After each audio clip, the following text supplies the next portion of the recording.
ជម្រាបសួរអ្នកគ្នាកណាមានបានយករឿង The Heart of Tsukuyomi មកធ្វើការសម្រាយប៉ុន្តែបើសិនជាមានការខុសឆ្គងនេះណាសូមអភ័យទោសឲ្យមានផងព្រោះតែឈ្មោះគេហ្នឹងគេជាដាក់ជាអក្សរជប៉ុនចឹងទៅអត់មានអក្សរ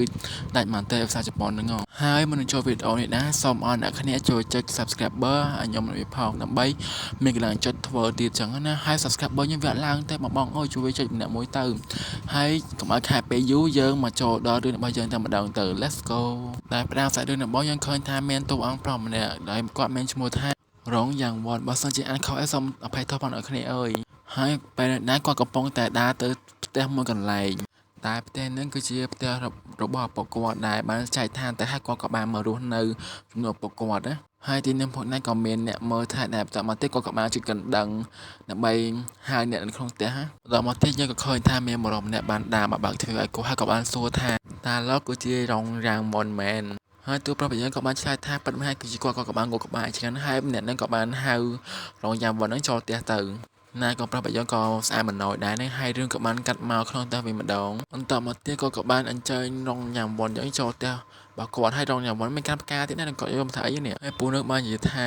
លោករងតែងតែបាននិយាយពីរឿងរបស់អ្នកប្រាប់គាត់ហើយគាត់ក៏បានបង្ហាញរូបថតរបស់លោកឲ្យខ្ញុំមកផងដែរហើយពូនឹងបាននិយាយថារីនេះដែលបានជួបនេះក៏បានអង្គគោរពរងយ៉ាងមុនរបស់យើងហើយរងយ៉ាងមុនយើងក៏បានអង្គគោរពគាត់វិញដែរតែមកទៀតរងយ៉ាងមុនរបស់យើងក៏បានដើរទៅមុខទៀតដើម្បីទៅរករូបថតរបស់នរណាម្នាក់ហើយយ៉ាងមុនរបស់យើងគាត់កំពុងតែដើររករូបថតរបស់នរណាម្នាក់ហើយគាត់ក៏បានងាកទៅមើលពូដែលថាផ្ទះនឹងហើយពូនឹងក៏បាននិយាយថាអូខ្ញុំស្ទើរតែភ្លេចហើយគាត់ក៏បានទៅដើររករូបថតនៅក្នុងផ្ទះរបស់គាត់ទៅណាហើយគាត់ក៏បាននិយាយថាសារតែថ្មីនេះមានអ្នកមកផ្ទះច្រើនពេកដូច្នេះខ្ញុំក៏បានទុកវាចោលជាបណ្ដោះអាសន្នសិនហើយគាត់ក៏បាននិយាយថាគាត់ពិតជាឆ្លើយណាស់មកទៀតយ៉ាងបើមកយើងគាត់ក៏បានទៅគោរពរូបថតរបស់ណាគេម្នាក់ហ្នឹងខ្ញុំមិនថាជាឪពុកឬក៏អីទេថាជាឪពុកហើយមកទៅហើយយ៉ាងមុនបាននិយាយថាអត់រយៈពេល10ឆ្នាំហើយដែលខ្ញុំមកបានជួបគាត់ខ្ញុំសង្ឃឹមថាក្នុងចិត្តគាត់នៅតែមានខ្ញុំហើយគាត់ក៏បានស្ពះរូបថតឪពុកគាត់ទៅហើយរឿងរបស់យើងក៏បានកាត់មកថ្ងៃស្អែកយើងឃើញថារាងមុនរបស់យើងហ្នឹងកំពុងតែរៀបចំដាក់សែនឲ្យឪពុករបស់គាត់ណាហើយរាងមុនរបស់យើងក៏បាននិយាយថាគាត់អាចទុកផ្ទះនេះឲ្យខ្ញុំអញ្ចឹងខ្ញុំជឿថាគាត់ពិតជាស្រឡាញ់ខ្ញុំហើយគាត់ក៏បានយកកាត់លិតតុហើយក៏បានយកស្រាដែលថាគាត់ទិញមកនេះក៏បានយកទៅចាក់នៅនឹងហើយគាត់ក៏បានចាក់រហូតដល់ចិត្តហេតែម្ដងបន្តមកទៀតមកគាត់ក៏បានយកស្រាហ្នឹងយកទៅផឹកឲ្យអស់តែម្ដងបន្តមកទៀតរឿងក៏បានកាត់ឲ្យឃើញថាយ៉ាងវត្តរបស់យើងហ្នឹងគាត់កំពុងតែដោះអាវមួយទឹកណាជាមកដល់គ្នាថាសម្រាប់ខំប្រុសរបស់យើងក៏មិនធម្មតាដែរហើយគាត់ក៏បានដោះអាវបង្ហាញសាច់សក់ខ្ចីឲ្យមានមើលនឹងហ្វែមានមើលចឹងណាហើយដោះអាវឲ្យថាជាដោះខោទៀតណាជប៉ុនគេដោះគេមួយទឹកគេដោះខោដែរមែនអត់និយាយលេងយីមែនគេថាសាច់ខំប្រុសរបស់យើងក៏មិនណយដែរសខ្ចីលវក់ហ្មងយីមែនចាំបានសាច់ប៉ុណ្្នឹងហ្មងហើយមានតែការឈោមើលរឿងខ្លួនឯងទៀតមិនធម្មតាដែរហ្នឹងណាបន្តមកទៀតមកក៏បានដោះចិញ្ចៀនមួយដែលពាក់នៅដៃខាងស្ដាំរបស់គាត់ប៉ុន្តែប្រដោះយ៉ាងណាក៏ដោះមិនចេញដែរដោយសារតែចិញ្ចៀនហ្នឹងវាតឹងហ៎ពេលនៅផងដែរយ៉ាងមុនរបស់យើងគាត់ក៏ប្រឹងដោះផងដែរដោយសារតែចិញ្ចៀននេះវាតឹងខ្លាំងពេកគាត់ក៏ប្រឹងដោះធំមុខឡើងនេះហ្មងយីមែនខ្ជូតប្រោយប៉ុន្តែចុងក្រោយជានឹងក៏ដោះមកដែរដោយសារតែវាតឹងខ្លាំងពេកគាត់ក៏ដោះវាថារៀងឈឺដៃដែរគាត់ក៏បានចូលទៅមួយទឹកទៅថាគាត់អង្កេតដែរទៅមួយទឹកហ្នឹងក៏បជារៀងសង្ហាដែរយីមែនហើយ director ហ្នឹងក៏ចាប់ទៀតយីមែនឲ្យយើងមើលអាវ៉ែនចុងដូចច្រើនដល់យីមែនមានការថតឃើញប្រុសយើងមួយទឹកឲ្យមើលទៅអូយីមែនឡើងសិចបដ ாய் យីមែនអត់មានកាច់ងាប់លើនេះយីមែនណាបានហើយមើលតែប៉ុណ្្នឹងបានហើយរឿងក៏បានបង្ហាញថាមាននរណាម្នាក់កំពុងតែដើរចូលក្នុងផ្ទះរបស់តួថប់យ៉ាងនៅហ្នឹងថាដើរលបមកឲ្យមើលចោលដូចអ្នកអនាថាបដ ாய் បន្តមកទៀតអ្នកថាដើរចូលផ្ទះយ៉ាងមិនបើយើងនឹងក៏បានដើរសំដៅទៅហោបន្ទប់ទឹកណាទៅធ្វើអីនឹងទៅមើលគេមែនហើយបន្តមកទៀតក៏បានដើរមកដល់ជិតទ្វារហ្មងថាដើរមកមើលគេមកគុំនំអ្នកនឹងណាតែកាត់លើមានមកមើលតែកាត់លើហើយគួនក៏យើងក៏បានមួយពងមួយទៅចឹងក៏អត់បានដឹងទេបន្តមកទៀតគាត់ក៏បានងាកមកខ້ອຍផ្អើយកបដ ாய் ហើយម្នាក់នឹងក៏បានរត់ចេញបាត់ទៅថាលឿនដែរនឹងមកលួចមើលគេមួយទឹកនេះតែមកទៀតកូនប្រុសរបស់យើងក៏មិនខ្លាចដែរគាត់ក៏បានក្លាហានណាស់តែបើកទ្វារមើលបដ ாய் ប៉ុន្តែពេលគាត់បើកទ្វារមើលនឹងអត់មានអារម្មណ៍ថាដូចអត់ឃើញទេរសារតាមម្នាក់នឹងរត់ចេញបាត់ហើយនឹងហើយកូនប្រុសរបស់យើងក៏មិនគិតច្រើនណាស់គាត់ក៏បានបិទទ្វារវិញមិនទឹកវិញទៅបើថាគាត់គិតថាគាត់នឹងស្បាំងភ្នែកស្បាំងអីចឹងណាពេលនឹងផងដែររឿងក៏បានកាត់មកឲ្យឃើញថាកូនប្រុសរបស់យើងកំពុងតែដេកអីចឹងណាហើយយើងក៏បានឃើញថាមានសម្មាមួយកំពុងតែអាចចេញមកពីខាងក្រៅប្អួយចឹងកំពុងតែឈរមើលបើថាគេឈរមើលចុះអីចឹងណា យីម៉ែតាមត្រង់បើអារឿងហ្នឹងអាប៉េសមកអីដកសក់ខ្លាចមែនទេយីមែនខ្លាចតែរឿង play នឹងមកថា play នោះដាក់សាហាវយីមែនឡងចង់ខ្លាច play វិញយីមែនណាហើយស្មារតីថានៅក្នុងខាងក្រៅពួកនេះក៏បានងើបឈរឡើងមកមើលកូនប្រុសរបស់យើងហ្មងណាព្រោះថាឈរមើលនឹងម្ដាយកូនប្រុសរបស់យើងមានអារម្មណ៍ថាគាត់ដូចប្រហែលជាដឹងយល់ថាភ្ញាក់រឿងមកមើលមកមីដែរចឹងគាត់បានបើកភ្នែកមកហើយគាត់បានមានអារម្មណ៍ថាដូចជាមានអ្វីខ្លះគាត់បានងាកមកគាត់ថាអត់ឃើញអីទេបើថាម្នាក់នឹងទៅបាត់បាត់ហើយគាត់ថាកូនប្រុសរបស់យើងគាត់រឿងលុះព្រលឹងដែរនេះហើយគាត់បានយល់ដែរទៅញីភ្នែករបស់គាត់ថាគាត់នឹងស្វាងភ្នែកស្វាងអីចឹងណាគាត់ថាគាត់ខ្លួនឯងគាត់ច្រើនអីចឹងណាហើយក៏បានងាកមកនឹងពួកនេះទៀតថាអត់ទាន់អស់ចិត្តដល់ហើយតមកទៀតគាត់ក៏បានប្រាខ្លួនដេកទៅវិញទៅបែបថាគាត់គិតថាខ្លួនឯងនឹងសមាគិតច្រើនអីចឹងណារឿងក៏បានកាត់មកប្រព្រឹត្តយើងឃើញថាកូនប្រុសរបស់យើ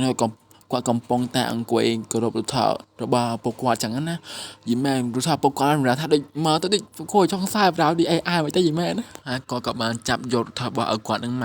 បែបថាស្នឹកស្នោះបានជប់គ្នា10ឆ្នាំអីចឹងណាថាស្នឹកស្នោះចឹងធម្មតាតែឲ្យស្លាប់ចោលមកតមកទៀតគាត់ក៏បានយកដែរទៅប៉ះការរូបថតបែបទៅគាត់មានថាមានអីនៅក្រៅរូបថតហើយគាត់ក៏បានមកវ៉ែមើលចឹងណាព្រោះផងដែរយើងឃើញថាមានរូបថតម្នាក់ទៀតនៅក្រៅស្លឹកនឹងគាត់ក៏បានឃើញដែរគាត់ក៏បានយកដែរហ្នឹង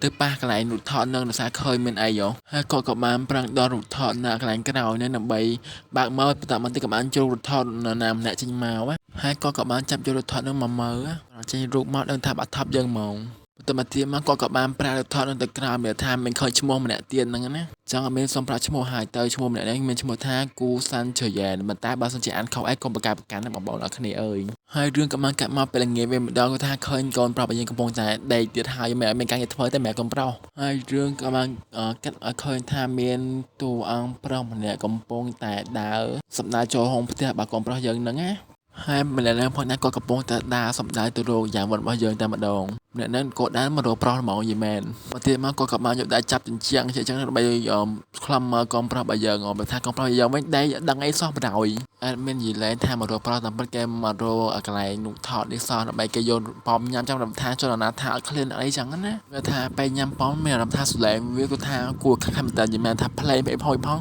ងមានថារឿងនោះគួរខ្លាចហ្មងយីមែនដល់ពេលសាច់រឿងអត់ស្អីទេប៉ុន្តែផ្លេគេថាគួរខ្លាចហ្មងយីមែនយីតាមត្រង់ណាហើយយ៉ាងបងយើងក៏បានដើរមកក៏បានសួរថាតើឯងជាណាកែកូនប្រុសតាមទាន់ស្រេចហ្មងណាហើយក៏ជាសម្ដងកូនបាត់ថប់របស់យើងនឹងហើយគាត់ក៏បានសួរម្ដងទៀតថាតើឯងជាណាកែអ្វីបានជាមកកន្លែងនេះធ្វើអីហើយម្នាក់នឹងក៏ឆ្លាតដែរថាស្លាំងកាំងឈរមកមុខកូនប្រុសរបស់យើងហ្មងហើយគាត់រកដល់ចេះមកតែកូនប្រុសយើងហាមអញ្ចឹងណាក៏បានសួរថាអញ្ចឹងតើឯងគឺជា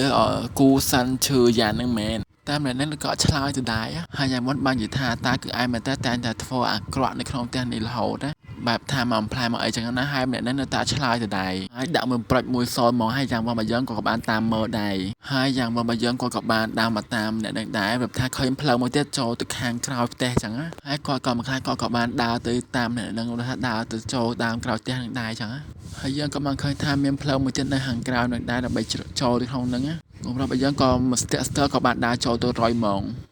មានថាហ្នឹងគួរខ្លាចខ្លាំងមែនតើហ្មងហើយក៏ប្រាប់យ៉ាងដើរធម្មតាមកគាត់ជាមនុស្សសុភាពបុរសក៏ខ្លាចអីចឹងណាបែបថាមើលទៅគួរខ្លាចមកមានស្ពានមិនអីឡើងចាស់ទៅទ្រាំរាប់បែបថាកន្លែងគេទុកចោលអីចឹងហើយគាត់ក៏បានដើរចូលមកដល់កន្លែងមួយទៀតបែបថាកន្លែងគេដាក់អស់ដាក់អីហើយតែមិនគេក៏បានដើរចូលក្នុងទៀតបែបថាខ្លាចតែកូនប្រុសយើងហ្នឹងបែបថាកន្លែងហ្នឹងដូចចាស់ទៅទ្រាំដល់ឃើញមែនតើមិនអីឡើងចាស់ប្រហើយបន្តមកទៀតក៏មិនអងពេលយកបាក់ទ្វារចូលតែគេផ្លុកហ្មងថាខ្លាចដែរប៉ុន្តែចង់ដឹងចឹងឬនៅតែហ៊ានចូលទៅដែរហ្មងយើងក៏បានឃើញថាកន្លែងនោះឡើងងឹតស្លឹបហ្មងហើយយើងក៏បានឃើញថាយ៉ាងវ៉ាន់របស់យើងក៏បានដើរទៅទូមួយដែលថាគេគ្រប់ចោលនៅកន្លែងហ្នឹងហើយគាត់ក៏បានបើកមើលបែបថាឃើញផ្សិតមួយពណ៌ខៀវបែបថាផ្ដើមរឿងរបស់យើងហ្នឹងណាបន្តមកទៀតក៏បានបើកភ្លើងមើលហើយក៏បានឃើញផ្សិតហ្នឹងកាន់តែច្បាស់តែម្ដងបែបថាផ្សិតហ្នឹងជាផ្សិតពុលអីចឹងណាហើយផ្សិតហ្នឹងឯងជាផ្ដើមសាច់រឿងរបស់យើងហ្នឹងហើយគាត់ក៏បានយកដៃទៅប៉ះផ្សិតហ្នឹងបន្តមកទៀតមកគាត់ក៏បានយកផ្សិតហ្នឹងយកទៅហិតបន្ទាប់ពីគាត់រួចក៏បានកណ្ដាលឆាច់ហ្មងបែបថាសត្វហ្នឹងវាមានឥទ្ធិពលខ្លាំងថាវាមានចិត្តពលខ្លាំងអីចឹងណាហើយបន្តមកទៅក៏កណ្ដាលម្ដងទៀតបែបថាសត្វហ្នឹងវាពលខ្លាំងបងហើយចាប់ផ្ដើមស្បាំងភ្នែកយកបណ្ដាបែបថាវាពលបន្តមកទៀតគាត់ក៏បានយកដៃទៅគ្របអាហ្នឹងវិញបែបថាសត្វហ្នឹងវាពលខ្លាំងដែរហើយក៏បានដាក់ត្រឡប់មកផ្ទះវិញមកហើយរឿងក៏បានកាត់មកពេលយប់វិញម្ដងបែបថាឃើញគាត់ប្រាប់យើងដេញញើទៅថើហ្មងណាចឹងរឿងរបស់យើងបានមកដល់ទីបញ្ចប់ហើយភេទទី1រងចាំទស្សនាភេទទី2ទី3ទៀតចឹងណាមូលហេតុដោយសារតែរឿងរបស់កែហ្នឹងពីអាទិត្យគេចេញតមកភេទទេចឹងអាមីនក៏សម្រាប់តាមនឹងដែរ ហើយមកចុចវីដេអូនេះដែរសូមអរអ្នកគ្នាចូលចុច Subscriber ឲ្យខ្ញុំដើម្បីផងដើម្បីខ្ញុំមានកម្លាំងចិត្តធ្វើរឿងបន្តទៀតហើយនឹងបានទទួលវីដេអូថ្មីៗពីខ្ញុំអញ្ចឹងណាហើយសូមអរគុណអ្នកជ្រាបលាអ្នកនរគ្នាដែលបានទស្សនាវីដេអូខ្ញុំពីដើមរហូតដល់ចប់អរគុណជម្រាបលាបាយបាយ